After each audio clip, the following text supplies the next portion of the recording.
Hitler سے زیادہ خطرناک انسان شاید اس دنیا میں کوئی پیدا ہوا ہو۔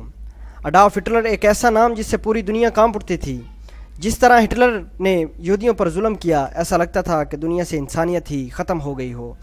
ہٹلر کے بارے میں جتنا بھی پڑھو اتنا ہی کم ہے۔ دوستو، آج میں ہٹلر کے بارے میں ایسے راز سے پردہ فاش کرنے جا رہا ہوں جو شاید آپ نے نہ سنا ہو۔ دوستو، میرے چینل کو سبسکرائب کر لیں اور بیل والے آئیکن کو ضرور دبانا، کیونکہ آنے والی تمام ویڈیو سے آپ باخبر رہیں گے۔ تو چلیے دوستو، ویڈیو کی طرف چلتے ہیں۔ ہٹلر کی پیدائش کے وقت ہٹلر کی ماں کلارا ہٹلر اپنا حمل گرانا چاہتی تھی، لیکن عین وقت پر ڈاکٹروں نے ان کو ایسا کرنے سے منع کر دیا۔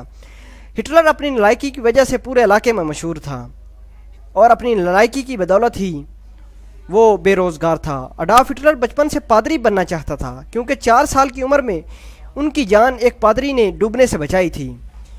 1900 میں ہٹلر نے پڑھائی چھوڑ کر پینٹنگ میں اپنی قسمت آزمائی، اور اس میں بھی وہ بری طرح ناکام ہوئے۔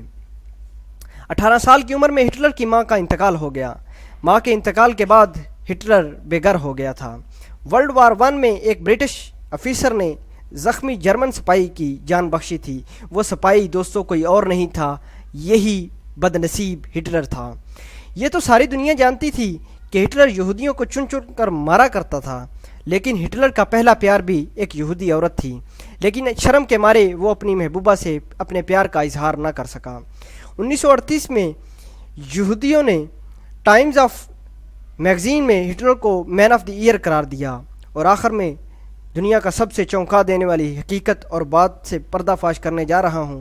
دوستو، ہٹلر ایک نامرد انسان تھا۔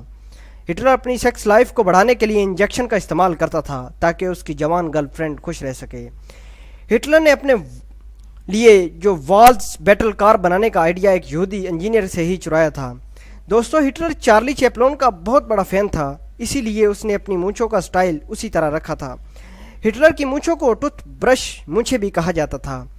اور آخر میں دوستو، آپ کو بتانا چاہوں گا کہ ہٹلر جیسا انسان، بدقسمت انسان دنیا میں نہیں پیدا ہو سکتا، کیونکہ اس نے اپنے آپ کو اور اپنی بیوی کو اپنی سہاگ رات کے دن ہی قتل کیا تھا۔